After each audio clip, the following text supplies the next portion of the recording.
हरि ओम हरि ओम हरि ओम हरि ओम हरि ओम। हरि ओम। ओम सहना भवतु सहना भुनक्तु सह वीर्यं करवावहै तेजस्वी नावधीतमस्तु मा विद्विषावहै। ओम शांति शांति शांति।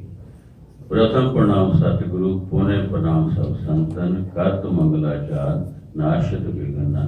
गुरु ब्रह्मा गुरु विष्णु गुरु देवो महेश्वरा, गुरु साक्षात परब्रह्म तस्मै श्री गुरुवे नमः। ध्यान मूल गुरु मूर्ति, पूजा मूल गुरु पादम, मंत्र मूल गुरु वाक्यम, मोक्ष। प्रभु प्रेमियों, जेकर भूल से आपका मोबाइल ऑन है तो उसको बंद कर लो और अपने अपने इष्ट का ध्यान करते हुए बोलना हरि ओम हरि ओम हरि ओम हरि ओम हरि ओम। हरि ओम।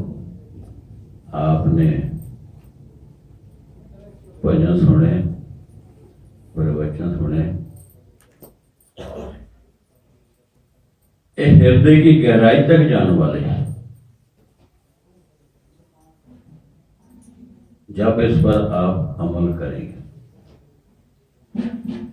जन्म से लेकर आज तक आप सुनते ही आए हैं। जरा आपने अंदर झांक के देखो कि हमने उस पर कितना अमल किया है। जो बात बनेगी अमल से बनेगी, अपने जीवन से उतारने पड़ेगी, फिर जीवन बनेगा। पिछले सत्संग में आपको मनुष्य जन्म और मनुष्य शरीर के बारे में बताया था। आप अच्छी तरह समझ गए होंगे कि मनुष्य जन्म क्या है, मनुष्य शरीर क्या है। मनुष्य जन्म क्यों मिला, ये शरीर क्यों मिला है, इससे हमने क्या क्या काम लेने। मनुष्य जन्म आपको मिला है मोक्ष की प्राप्ति के लिए। मनुष्य शरीर आपको मिला है साधन करने के लिए। मनुष्य शरीर साधन के लिए मिला है। इस शरीर को बुरे कर्मों से कैसे हटाया जा सकता है,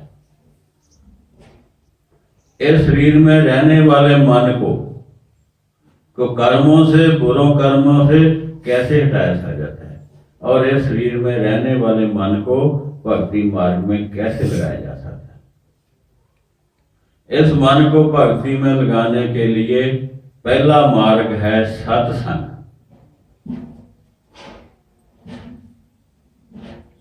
इस मृत्यु लोक में वेद वक्ता, संत महापुरुष, महात्मा, अंतर्यामी, वेद वक्ता का मिलना बड़ा मुश्किल है।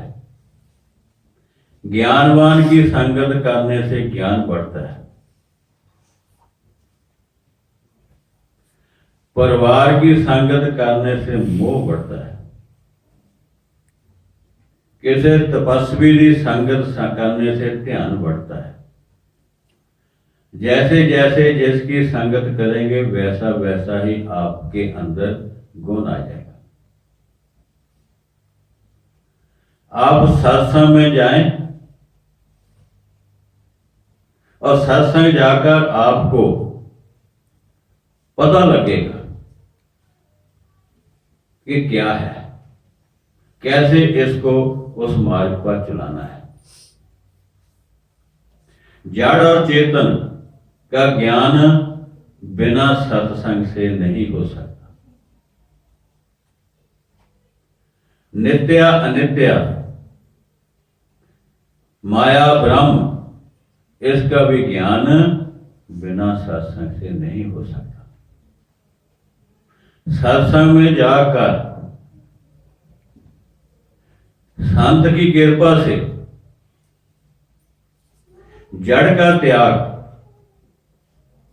करके चेतन को प्राप्त करना है, उससे प्राप्त होगा। अनित्या को त्याग कर नित्या को ग्रहण करना संत कृपा से। माया का त्याग कर उस ब्रह्म को प्राप्त करना है, सत्संग में जाकर ही पता लगता है।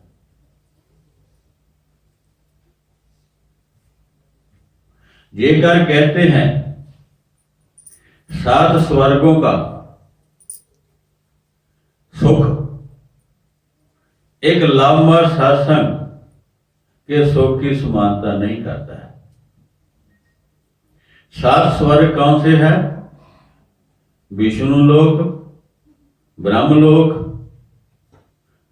शिवलोक, गंधर्व लोक, सूर्यलोक, चंद्रलोक और इंद्रलोक। इनका जो सुख जे आपको मिल जाए, ये एक लाभ मात्र सत्संग का सुख की समानता नहीं कर सकता। जेकर 7 स्वर्गों का सुख तोला के एक पलड़े में डाल लो, दूसरे पलड़े में लाभ मात्र सत्संग का फल डाल लो और लाभ मात्र सत्संग का पलड़ा भारी होगा। लाभ किसको कहते हैं? जैसे एक फूल तोड़ने को समय लगता है, इसको लाभ कहते हैं। जहां का गुलाब के फूल की पत्तियां 100 ले लो, सुई के द्वारा छेदन करने से जितना समय लगेगा वो एक लाभ होता है।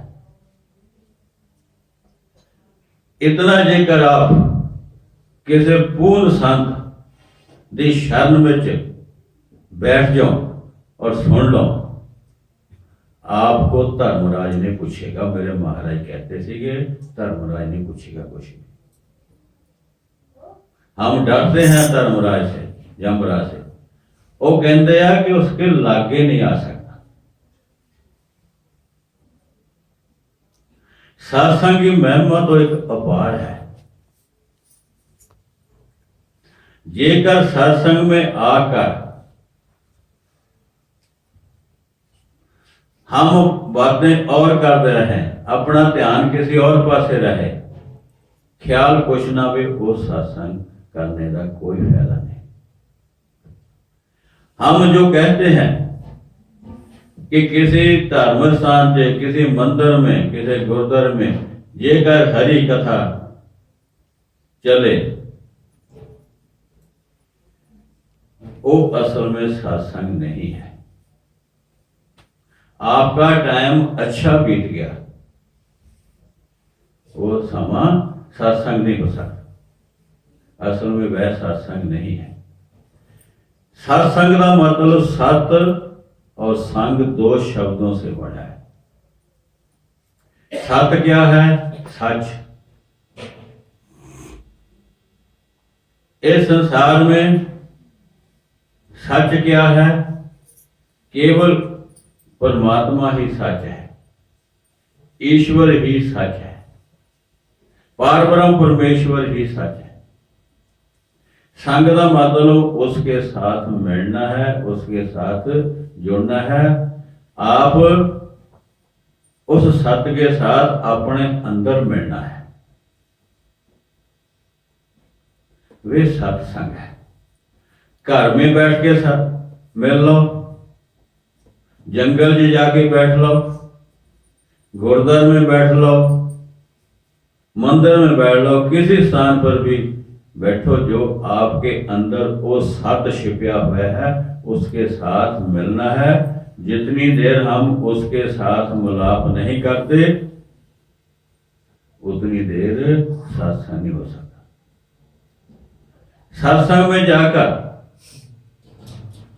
आपको ज्ञान होगा, विवेक पैदा होगा, विराग पैदा होगा, उसके बाद त्याग होगा, त्याग के बाद प्रेम होगा, प्रेम से व्यवहार शुद्ध होगा, व्यवहार शुद्ध होके फिर तुम्हारा आप जो अंदर उसका प्रकाश है वो दिखाई देगा। जितनों ने भी पाया है आज तक सत्संग से पाया है, उसके साथ अपना मेल कर लिया है। सत से मिलने के लिए किसी भी गुरु की, आत्मदर्शी की किसी की जरूरत नहीं। जरूरत किसकी है? जिसने सत से मिलाप कर लिया है, जिसने उस सत से परमात्मा से मिलाप कर लिया है। आप उसके साथ जब संग करेंगे तुम्हारा अपने आप उसके साथ मेल हो जाएगा। कहते हैं प्रहलाद ने कोई गुरु धारणा नहीं की, किसी आत्मदर्शी ने को नहीं किया, केवल वो एक कुमारी अक्षर थी, उसके साथ उसने मेल किया। वो ना उपदेशी थी, ना सत्संगी थी, ना कुछ भी नहीं थी, वो केवल उस सत्य के साथ उसने मिलाप कर लिया है। ऐसे महापुरुषों का जब आपका मेल हो जाएगा, तुम्हारे अंदर हृदय में उस सत्य की झलक दिखने लग पड़ेगी, लिश्कारा दिखेगा, उसकी चमक दिखाएगी। जब आप उसका ध्यान करेंगे, हौली हौली इस आंख के ऊपर सज्जे पासे जैसे बिजली चमकती है, ऐसा लिश्कारा चमकेगी। हौली हौली वही चमक एक ऐसे बिंदु पे आके इकट्ठी हो जाएगी, वही आपको उस परमात्मा के साथ मार्ग बताएगी। कहते हैं तीर्थ करने नाल फल एक मिलता है, वो भी अगले जन्म में मिलता है। इस जन्म में सत्संग का फल, आप जो सत्संग कर लिया उसका फल इसी जन्म में मिल जाना। सत्संग में जाकर पुण्य पाप का पता लगा, पुण्य पाप का बीज खत्म हो जाता है। एक छोटी जी आपको सुनाते हैं दृष्टांत। एक ऐसा परिवार था, उनका काम करना था चोरी, और घर में वो उपदेश देते थे, कहीं भी सत्संग होवे, हरि कथा होवे, उसके पास से गुजरना नहीं। जेकर मौका मिल जाए गुजरने का, तक कानों में उंगली ले लो, सुनना नहीं। एक रात वो परिवार चोरी करके आया, कोई किसी रास्ते हो गया, कोई किसी रास्ते हो गया, कोई किसी रास्ते हो गया। एक लड़का था, एक हरी कथा हो रही थी, उसके पास कोल गुजरिया, उसके कानों में एक आवाज आई कि देवी देवताओं की छाया नहीं होती। आप जब कभी किसी को देवी देवता के दर्शन होंगे, उनकी छाया नहीं होगी,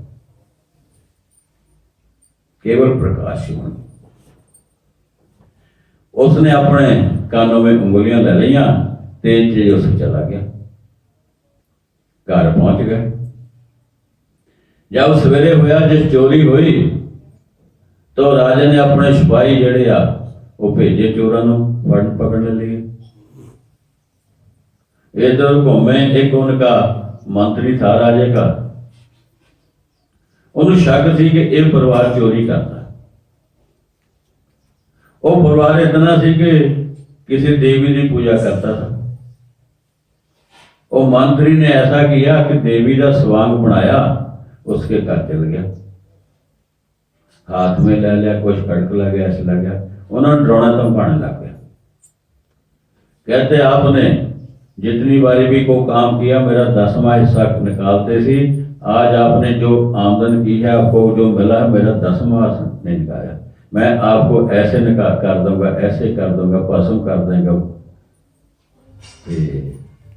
इतनी बार जब सुनी, वो जो लड़का था ना, उसके दिमाग 'च आ गया कि मैं कथा सुनी सी, ਉਹਦੇ ਕੋਲ ਦੀ ਲੰਘਿਆ ਸੀ, ਉਹਨੇ ਕਿਹਾ ਕਿ ਦੇਵੀ ਦੇਵਤਾ ਦੀ ਛਾਇਆ ਨਹੀਂ ਹੁੰਦੀ, ਇਸ ਕੀ ਤਾਂ ਛਾਇਆ ਹੈ। ਉਹ ਘਰ ਵਾਲੇ ਉਸ ਵੇਲੇ ਡਰਦੇ ਡਰਦੇ ਸਭ ਕੁਝ ਦੱਸਣ ਲੱਗੇ ਸੀ ਕਿ ਅਸੀਂ ਚੋਰੀ ਕਰਕੇ ਆਏ, ਆਹ ਕਰਕੇ ਆਏ। ਉਹਨੇ ਮਨ ਬਣਾ ਲਿਆ, ਉਹਨਾਂ ਦਾ ਸਿਆਣਾ ਬੰਦਾ ਸੀ, ਕਹਿੰਦਾ ਮੈਂ ਬਤਾ ਦਿੰਦਾ। ਉਹ ਕਹਿੰਦਾ ਨਹੀਂ ਬਾਪੂ, ਇਸ को नहीं बताना कुछ भी। कहते 2 मिनट ठहरो। वो अंदर गया, अंदर से डंडा ले आया, वो 5-7 डंडे मारते। जिसने देवी का स्वांग बनाया तो दौड़ गया।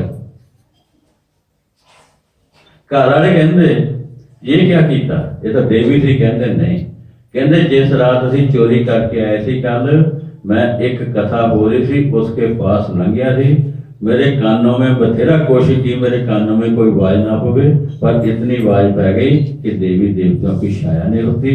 इसकी मैं छाया देखी, मैं क्या देवी देवता हो नहीं सकता, इसलिए मैंने 2 घंटे चढ़ दिए।